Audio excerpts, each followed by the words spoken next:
Believe it or not, The Lost Boys was originally supposed to be a more wholesome Peter Pan-inspired vampire movie, but following the success of St. Elmo's Fire, director Joel Schumacher turned the project into a sexy, gory, and politically subversive teenage classic that changed the way vampires would be portrayed in Hollywood for decades to come. While it still holds up as one of the better vampire films ever made, there's probably a lot you don't know about this cult classic. So grab your leather jacket, hold on to the rails, and check out the untold truth of The Lost Boys. Santa Carla. You don't have to be from California to know that Santa Carla, the town where The Lost Boys takes place, doesn't actually exist. However, locals can easily recognize The Lost Boys' location as the South Bay beach town Santa Cruz, thanks to shots of its giant Dipper roller coaster. Director Joel Schumacher fell in love with the locale as soon as he scouted it, telling the local news, "The movie didn't come together until I saw Santa Cruz. At the time, there was an enormous amount of transient kids moving through Santa Cruz. This is exactly where I would come if I was a teenage vampire." After reversing a couple of letters in nearby Santa Clara, he even had a locally inspired new name for his movie's dream spot. The cast enjoyed filming in the scenic beach town too. Corey Feldman recalled, "We had such a great time there. Being kids and having the opportunity to be at the boardwalk every day, getting to ride on the Giant Dipper and being at the beach. It was such a fun experience." However, securing Santa Cruz as the film's location wasn't all smooth sailing. The town's authorities were wary of the boardwalk being portrayed in a bad light, especially after 1983's violent sudden impact took them by surprise. Even worse, Santa Carla's title as the murder capital of the world wasn't fictional, as Santa Cruz earned that description after years of serial killings. But the authorities read the Lost Boys script, loved it, and ended up giving Schumacher the green light, and the rest is pop culture history. Goonies Gone Vampire.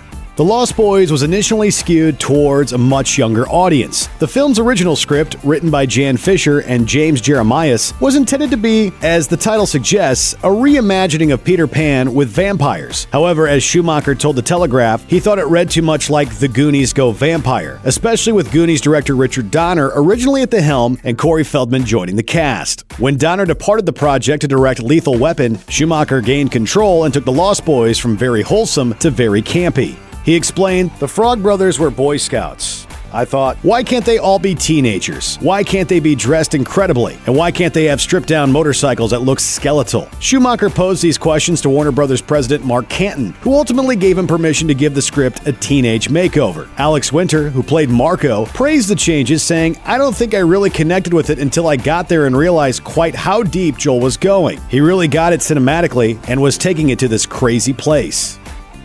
Edgar Rambo. Thanks to his connection with Goonies director Richard Donner, Corey Feldman received an invitation to audition for the part of the Lost Boys' vampire-slaying Edgar Frog. But when he read through the script with Joel Schumacher, he got an interesting note. He was like, "That was great, but could you maybe butch it up a little bit?"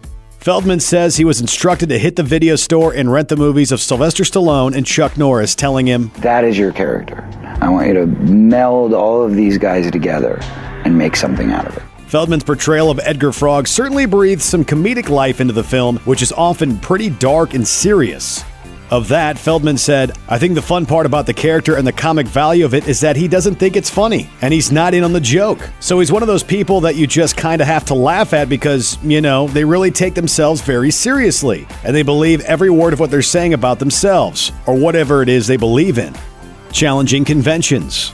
The Lost Boys may be campy, but it also challenged certain common conventions about family life in America.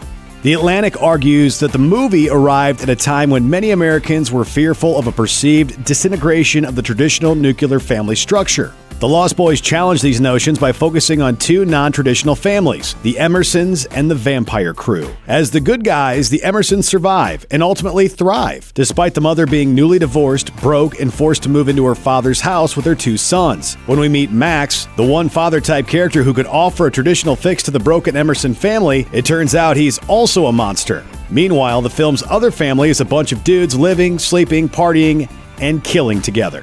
Additionally, the film is also commonly analyzed as challenging conservative notions of sexuality, all at a time when the President of the United States was accused of ignoring the country's incredibly serious AIDS crisis. Today, much of The Lost Boys is commonly viewed as homoerotic. Santa Carla itself represents a place where people on the outskirts of society, such as homosexuals and vampires, can live openly. David and his crew of vampires dress in leather outfits, not unlike those worn by members of the early 80s underground gay club scene. And new vampires must drink David's blood in an initiation ceremony. Sam's bedroom is decorated with a poster of Rob Lowe's abs. Michael, fearing his actions with David have led him down a deviant path, rushes off to have sex with Star, whom none of the other vampires seem particularly interested in. Schumacher himself even endorses these analyses, telling Games Radar that The Lost Boys is, in a way, about the fear we have of the other, those who live outside of the mainstream. All about Michael. Anyone who has ever even passively watched The Lost Boys has the name Michael permanently engraved in their memories of the movie. That's because the protagonist's name is uttered more than any other word in the entire film. Just how many times do we hear his name? Well over 100. Michael? Michael? Michael! Michael. Michael. Michael. Michael! Considering the film's runtime is only 97 minutes, that means viewers got at least one Michael mention a minute, which is a lot of name love for one half vampire to receive. A Tale of Two Corys.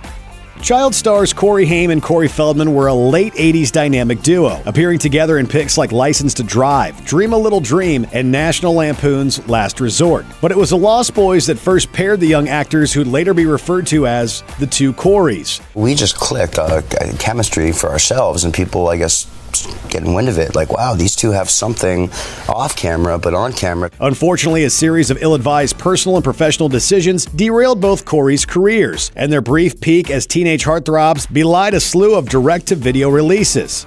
Sadly, even their on-screen reunion on the short-lived reality show The Two Corys couldn't save Corey Haim, who passed away in 2010 at the age of 38. Ben Stiller, Lost Boy? Kiefer Sutherland's crew of leather-wearing teenage vampires with rock and roll haircuts almost included another up-and-comer we all know now. Ben Stiller has claimed that he was almost cast as one of the Lost Boys, telling a Hollywood crowd in 2010, "Last time I saw a room full of so many talented faces was when I auditioned for the Lost Boys. It was between me and Kiefer and the Two Corys."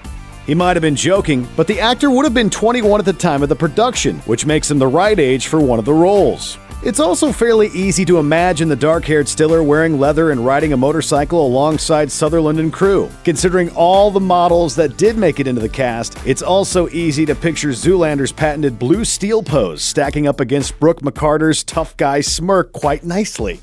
Stolen fiancée.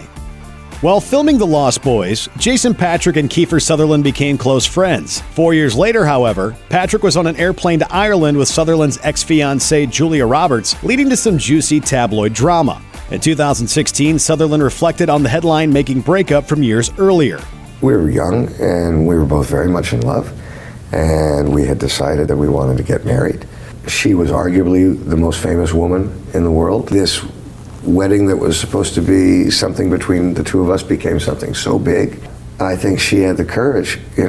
It wasn't what she wanted to do in the end. Not long after her split with Sutherland, however, Roberts started dating Patrick. For his part, Patrick has since downplayed the whole love triangle ordeal, telling Vulture, "Everything that happened was all fake and bull, and let them give you quotes about whatever they want. Obviously, people are going to ask. They had a relationship that ended, and I was with her for a little while, and it ended. They've both been subsequently married several times, and I think they're fine. But we never had any issue, even back then." Indeed, to this day, Patrick claims he has maintained his friendship with Sutherland despite their brief romantic rivalry. It's just nice that all those years later, I'm still very good friends with Jamie Gertz, very good friends with Kiefer, and it was a special time.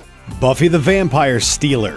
As one of the first teenage vampire films to feature some serious sex appeal, The Lost Boys inspired a whole new subgenre of vampire stories, including Buffy the Vampire Slayer. Buffy creator Joss Whedon has gone on record to explain some of the ways his movie and resulting TV series took inspiration from the film. As Whedon told Salon back in 2003, the idea of vampires looking like monsters and then looking like people, that was in Lost Boys, and that was very useful for us. You could have somebody fool you, or someone like Angel seem like he's not a vampire, and then he is one. The series' second season introduced a character named Spike, a platinum blonde vampire played by James Marsters. Whedon credited The Lost Boys for the inspiration for the character, saying, "There's a little Billy Idol, a little Kiefer Sutherland in The Lost Boys, and every guy in a black coat." Skip the sequels.